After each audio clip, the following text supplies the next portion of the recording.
песен "Хубава си моја горо".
Големите момичета не са зрелостници, не са абитуриенти, те са студенти.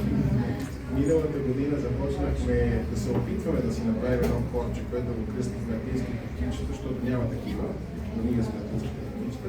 И тази година всъщност колегата Светлана Янова пое в свои ръце да отглежда атинските кутинчета. Благодарим ви.